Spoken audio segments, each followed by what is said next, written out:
Ahaha, I forgot to tell you something. I'm sorry. Actually, I changed the bank account where my salary is deposited. On payday, I was filled with anxiety because no money was deposited from my husband's workplace. Then, unexpectedly, my husband has unilaterally changed the deposit account. To begin with, my husband's salary is small, and I am supporting us financially in most aspects. If my husband's salary is gone, I knew it would be a disaster.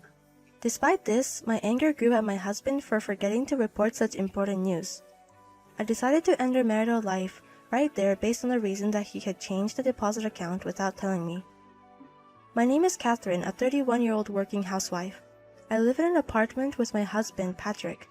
Patrick is 5 years older than me.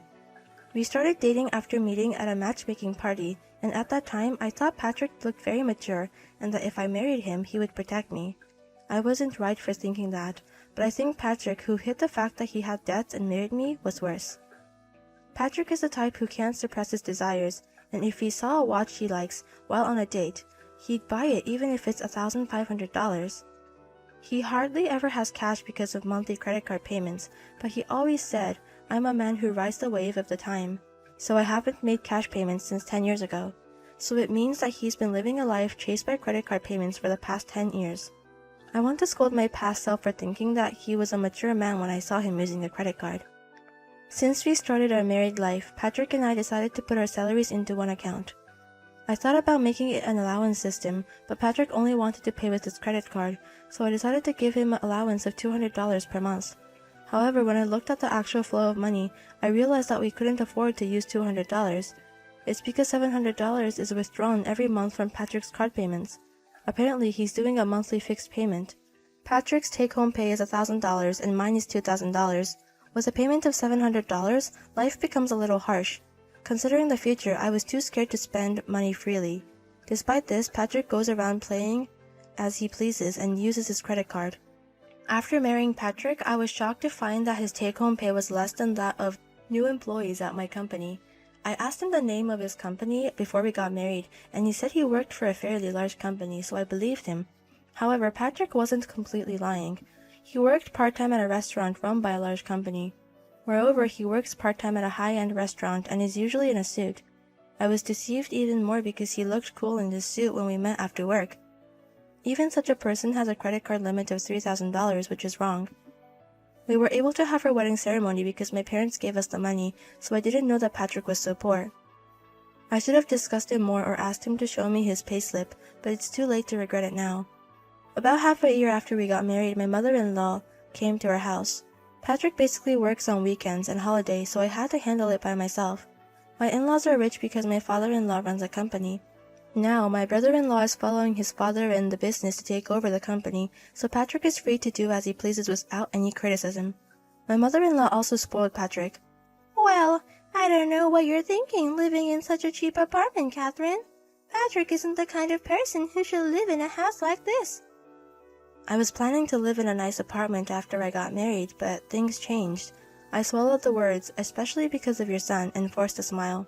This is the apartment I lived in before I got married and Patrick moved in. Patrick and I looked for a condo and I left the contract to Patrick. However, Patrick did not proceed with the contract. I had already finished the cancellation procedure for my apartment, but I found out that he hadn't contracted the condo during our honeymoon. When we came back from the trip, we hurriedly renewed my contract. The main reason Patrick didn't proceed with their contract was due to financial reasons, so there's no reason for my mother-in-law to complain about us living in this apartment. However, it seems my mother-in-law was not satisfied. "Ah, I can't believe my Patrick married such a common woman." My mother-in-law muttered that several times without saying it to anyone, and my anger grew, so I made a sarcastic remark. "Well, if Patrick had been earning decent money, we might be living in a nice house by now, don't you think?" "How dare you speak like that as a wife? It's as if my Patrick is a bad one. I don't know how much you're relying on my Patrick's income. As soon as you're married, you shouldn't interfere with your husband's salary. It's impolite, isn't it? I won't give you a penny of our inheritance." "Inheritance? That's not my concern. You think I'm married for money, don't you? I can live on my own. I wouldn't get married for money. I married Patrick because I love him." I glared at my mother-in-law. Then she glared back at me. I wonder about that. Anyway, don't rely too much on my Patrick. Patrick is a delicate son. I can't bear to think of him being under the thumb of his wife." She left quickly after saying that. It seemed she came to see Patrick, not wanting to spend time with me. I was left alone and I pondered. I told my mother-in-law that I married Patrick because I loved him, but now I'm not sure if I still love him. Since we got married, various lies have been exposed and he's not reliable at all. He's reckless with money, yet he thinks he's capable. I realize that he's just a delusional man. Although he used to appear cool before now, he just looks like an unimpressive guy. Can I still say I love him despite all this? Around the time we had been married for a year, Patrick's salary was no longer being deposited into our joint account. I wondered if he had quit his part-time job and was going somewhere every day without telling me. When Patrick came home at night, I immediately confronted him. "Hey, where have you been?" At work. Why?" "Your salary hasn't been deposited. Did you really quit your job?" Then Patrick smiled after making a blank face for a moment. I forgot to tell you something. I'm sorry. Actually, I changed the bank account where my salary is deposited.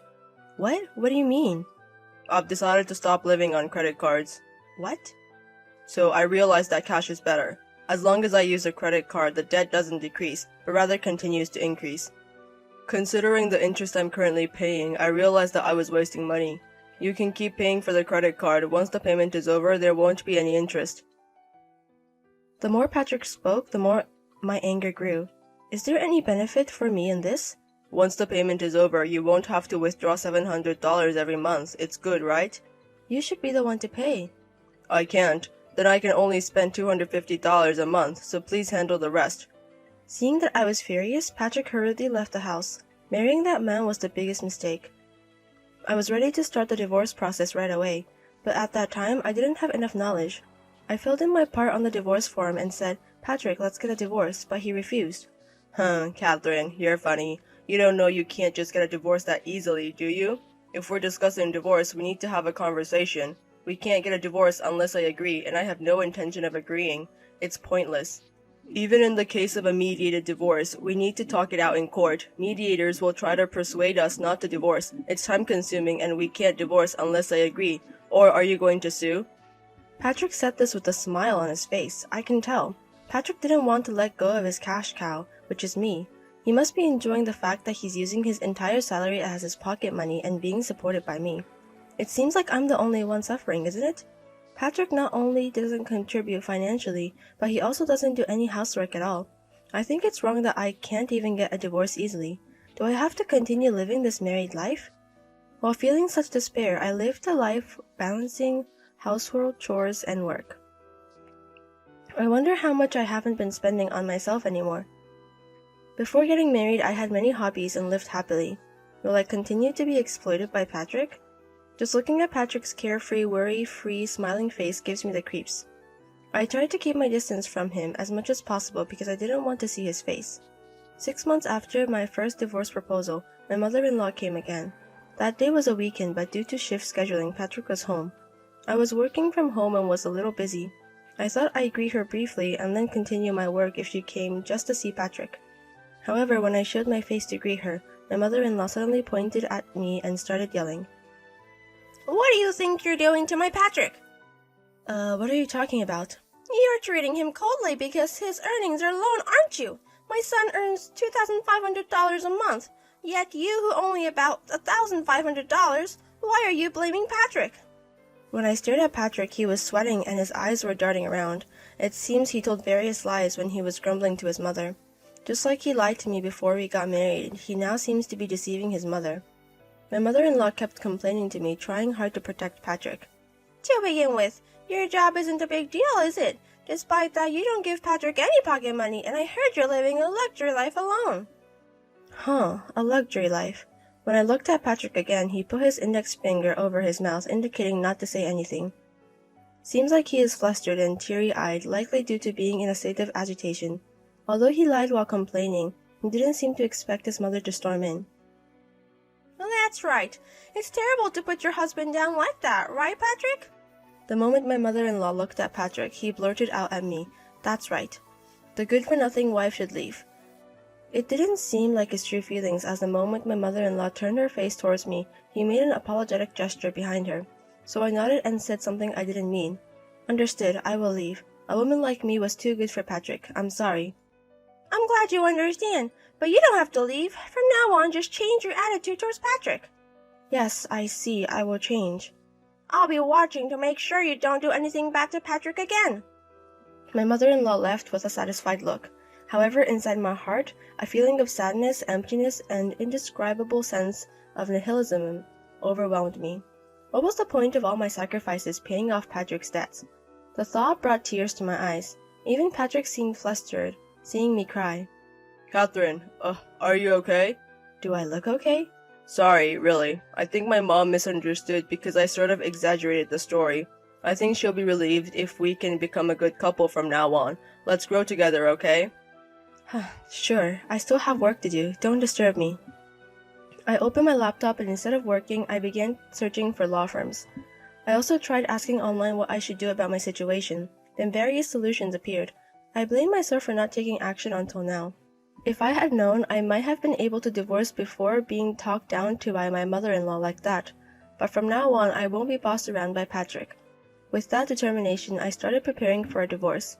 Since then, I continued my life as usual without showing any signs of anger to keep Patrick off guard. While Patrick was away, I had a moving company give me an estimate and choose a new place to live. I had been living in this cheap apartment to save up for a wedding, but for just $150 more, I could live in a nice condo. I don't plan on remarrying for a while, so I'm thinking of getting a pet. I'm sure a pet will be more comforting than being with Patrick. And finally, the long-awaited moving day arrived. I had been gradually sending my belongings to my new house, so the only things I needed the movers for were heavy furniture and appliances. I was frustrated with Patrick, who hadn't even noticed the lack of my belongings. As I was rushing around, Patrick approached me with a bewildered expression and spoke to me. Is something going on? I'm moving. What? I didn't hear about this. Because I didn't tell you. You don't need to worry. I'm moving out on my own. Wait a minute. I don't understand. You don't need to understand. It doesn't concern you. But I've already terminated the lease on this apartment, so you're going to need to find a new place to live. He seemed to finally understand and hugged me. I'm sorry. This is because I lied, right? I won't lie anymore. Can you forgive me? This isn't about forgiveness. You had the nerve to dump your debt on me and to lie about working at a major company and even lie to your own mother, making me out to be the bad guy. I can't stand being your wife anymore. I'll have a lawyer contact you. I want to have a divorce. He just stood there in a daze without a word to say. Then he went somewhere and started making a call. I wonder what he thinks will change by making a phone call now. What could he possibly want to do? 10 minutes later, his mother arrived. She seemed shocked as she watched the movers carrying out the furniture. Catherine, what's going on? I don't feel like explaining everything to her now. It seems that Patrick hasn't told his mother the truth, and I don't feel a need to explain it for him. I'm moving. I'm getting a divorce from your son, so you'll have to hear the rest from Patrick about his current job, his annual income, his debt. Once you hear everything, I would appreciate an apology. What's going on? Even though it's all your fault, you're blaming Patrick. If you had shown some remorse, I was actually considering forgiving you. Wait a minute. I ignored her and saw the movers finish loading. The only things left in the room are his belongings. I grabbed my things, opened the door, and said, Patrick, you need to leave by the end of the month, and then I stepped outside. I started the car and saw Patrick and his mother trying to chase after me. There's no way they could catch up to a car on foot, and at the same time I saw them both stumble and fall. I couldn't help but laugh. After all the misery they've caused me, seeing them try to chase after me knowing they can't catch up and then fall over, I had to laugh. I feel like I've laughed for the first time in a while. From now on, I'll live for myself, that's what I think. Later, it seems that Patrick did explain everything to his mother, as she called to apologize. I'm truly sorry. It's because I didn't listen to your side of the story that we ended up in this situation, and I feel really bad about it. I want to apologize. Could you please tell me your address? No, I don't want you to know where I live. I don't think it's all your fault. I also think that I should have told you the truth sooner. If you had told me sooner, you might not have had to divorce. I didn't tell you because I didn't think you would side with me. The best you could do was scold him a little and try to make us reconcile, right? Then her attitude changed and she snapped back. What? Just because I'm being submissive, you're getting cocky. Don't get carried away. A sigh. What was the purpose of calling me? If you're just going to deflect and shift blame, then there's no need for further discussion. Well then, goodbye. I hung up and blocked her number. After that, I contacted a lawyer and was able to get a divorce smoothly. As soon as I presented evidence that Patrick would not only fail to contribute to the household expenses, but also made me responsible for credit card payments, the divorce was quickly finalized with my husband being found at fault. In consideration of the burden I had shouldered all along, it was decided that there would be no division of assets and I would receive everything. Patrick should have been able to receive his share of the assets. However, it seems that his father, who had never been involved before, was furious with his son. He ordered that everything be handed over to me as compensation for the trouble caused. Aside from that, my father-in-law also reimbursed me for the amount I had paid on Patrick's behalf. I never thought I'd get it back because a couple's property becomes common property even if I paid for it. I can only appreciate the kindness of my father-in-law. And it seems that my mother-in-law also faced the wrath of my father-in-law. She has always favored and spoiled Patrick.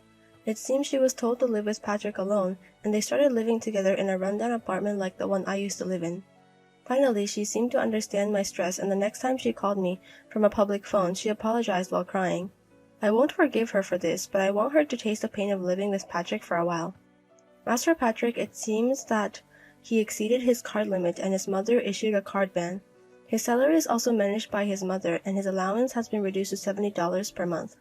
However, he couldn't suddenly change his lifestyle, and it seems that he borrowed money from consumer finance and fell into even deeper debt.